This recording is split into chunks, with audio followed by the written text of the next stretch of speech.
তোরা ইমার্জেন্সি দরকার, তোর বউ অনলাইনে তোর শাড়ি কিনবো 20,000 টাকা দামের, তাহলে একটা কাম করি না, করিমার মার কাছে আই যাই যাই টিয়া 50,000 আনি, হেতি লাভও বেশি না, এটি মনে 50,000 টাকা লাভ নেই। 50,000 টাকা দন লাগবে ভাইয়া। হ্যাঁ, মাসে ধন লাগবে। ভাইয়া আসসালামু আলাইকুম। ওয়ালাইকুম আসসালাম। কি রনি, কি অবস্থা? আছি ভাইয়া, ভালো আছি। আমি তো আরো আন্নের কাছে যাই এর। আর কাছে কি হঠাৎ করি? ও ভাইয়া কইতো শরম লাগে না, তো বিদেশ তো না আছি 3-4 মাস হয়ে গেছে। টেয়া বেগুন ঘরের কাজ করিয়া লাইছি, অন মার্কেটিং করবে লাই টেয়া নাই, যদি থাকে 50,000 টাকা দিতেন এই আই মাসরে হারাই দেবো আপনার লাই। আরে বাবু রে, তোমরা মার্কেটিং করি বললাই টিয়া টুয়ার, আমি এটা খাই বললাই টিয়া আইয়েন না। মিয়া মার্কেটিং তো দূরে থাক, খামু যে হেঁটে আইয়েন না। তুই আর কাছে মার্কেটিং এর টেলা আইছো, এর কাছে টেয়া হইসা নাই থাকলে দিতাম না। আপনার বন্ধু বান্ধবের 2-1 কইছে আপনার বলে টেয়া কিছু। আরে না রে ভাই, আর কাছে কোনো টেয়া হইসা এই তো নাই, নিজের রূপ আর নিজেরকে ভাগ কর অন্য মতন থাকই কেন। আচ্ছা ঠিক আছে ভাইয়া। আরে রাসেল ভাই, বিদেশ থাকতে আপনি আতন লাখ লাখ টাকা হালাত নিয়েছেন, আর এই যার বিপদে দেন না। হ্যালো, আসসালামু আলাইকুম ভাইয়া।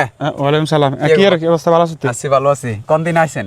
আসি তো আজকে অনেকদিন হয়ে গেছে মোটামুটি। ভাইয়া ওই কথা একার কইতাম, এমনি বাবির কাছে গেছি আর কয় যে আপনারে কই বেল্লাই। হ্যাঁ, কি ওই আমি তো বিদেশ তো নাইছি 3-4 মাস হয়ে গেছে, ঘরের কাম ধরিয়ে লাইছি, অন ঈদের মার্কেটিং করবার লাই 50,000 আটকে গেছি, যদি থাকেন দেন না উপকার হইব। ওরে ভাই, আয় আরো দিনকে আর গেতন টিয়া হালত লইছে, আমি নিজে চলে কষ্ট করে করতেন দিমো তোর সে কসাই, আর কাছে আপাতত টিয়া টুয়া নাই ভাই। যদি দিতেন উপকার হইতো ভাই, আয় দি দমু, ঈদের পরে দি দমু। আর কাছে নাই থাকলে আমি তোর দিই, আর একজন নতুন হালত লইছি আরো। আচ্ছা ঠিক আছে ভাইয়া, ঠিক আছে, হ্যাঁ তো ভালো থাকিস কেন। হ্যাঁ, ওকে। আসসালামু আলাইকুম ভাইয়া।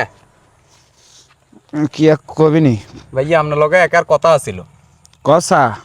ভাইয়া আই তো বিদেশ তো আইছি 3-4 মাস হয়ে গেছে, চাইছিলাম এই মাসে যাইবা গলাই, অনান্যকে বই কর আইসো অনেক ইদান করিস, তখন টেয়া টুঙা যেগুন আনছি টুকটাক তো ঘরের কাম করা আলাইছি, অন হঠাৎ করি দেয়া গেছে ঈদও চলিয়ে আছে, মার্কেটিং এর সময় হয়ে গেছে, অন আপনার তুমি যদি কোগা টেয়া থাই আর 50,000 টেয়া দেন না, আয় ওই আপনাকে বউ টোল্লাই মার্কেটিং করে দিবে আর বেগুন শেষ।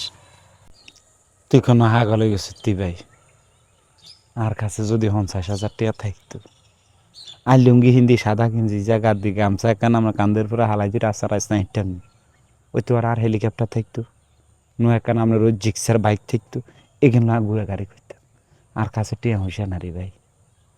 আসলে ভাইয়া কি কইতাম, আপনার কাছে অত্যন্ত বিপদে ওই আপনার সামনে খাইছি, আর বন্ধু বান্ধব যেতেগুণ আছে সোহেল রাসেল, আয় বিদেশ থেকে বেগুনের হেল্প করছি, কোনো গাতুন আয় চাইছি 2টিও নাই, কয় আতুন আল্লাহর কসম টেয়া নাই, এরকম করি কর, এই কারণে আপনার কাছে আইছি। আর বিশেষ করে আপনাকে বউ আছে না, অনলাইনে এবারে কি শাড়ি একখান বার হয়েছে 20,000 টাকা, ইয়ান দেখছে অন ইয়ান কি ননা লাগবো, নয় আর ঘরের তো অশান্তি, আনার বাইর দোনগা আনার বাইজি হ্যাঁ তারা অনলাইনে তুন কিনবো, এই কারণে আয় হয়ে গেছে মহা বিপদে, নয় ভাইয়া আয় আপনার কাছে আইতাম না। আপনার কাছে যদি না থাকে, আপনি তো টুকটাক টেয়া পয়সা মানুষেরে মনে হয় লাভে টাভে দেন, আর যদি কোনো মতন ব্যবস্থা করে দেন, আয় বিদেশ গেলে লাভে অযথে আপনারা টেয়াগুন হারাই দেবো, যদি হারেন ব্যবস্থা করে দেন না ভাইয়া আর উপকার হইব। আর কাছে নাই এটা তুই তো জানিস, কিন্তু কই যাতে তোরা ইমার্জেন্সি দরকার, তোর বউ অনলাইনে তোর শাড়ি কিনবো 20,000 টাকা দামের, তাহলে একটা কাম করি না, করিমার মার কাছে আই যাই যাই টিয়া 50,000 আনি, হেতি লাভও বেশি না, এটি মনে 50,000 টাকা লাভ নেই। 50,000 টাকা দন লাগবে ভাইয়া। হ্যাঁ, মাসে ধন লাগবে। তুই যাতে 1 মাস থাকবি বিদেশ যাইলে আবার 70,000 টাকা একসাথে গড়াস করে হারাই দিলে আমরা টাকা করে পরিশোধ হয়ে যাবে, কথা বুঝছিস না? আনতাম নি অন কিরবেন বিপদে, যেহেতু হয়েছি আনিয়ে না রে। আচ্ছা ঠিক আছে, তাহলে সন্ধ্যে লই যাস। সন্ধ্যায় আইতাম কেন? হ্যাঁ আচ্ছা যা যা, হালা হালা। বয়সকালে মারে বাবারে বাদ দিতি না, নিজের খোঁজ খবরও ঠিক মতন বাইরের খোঁজ খবরও নিতি না, নিজে ধান্দায় থাকতি, কতক্ষণে বললা এই জিনিস কিনবি, কতক্ষণে বললা এই জিনিস কিনবি। হাহাই রে ভাই, ইয়ে লেগে সিস্টেমও ফটোকলে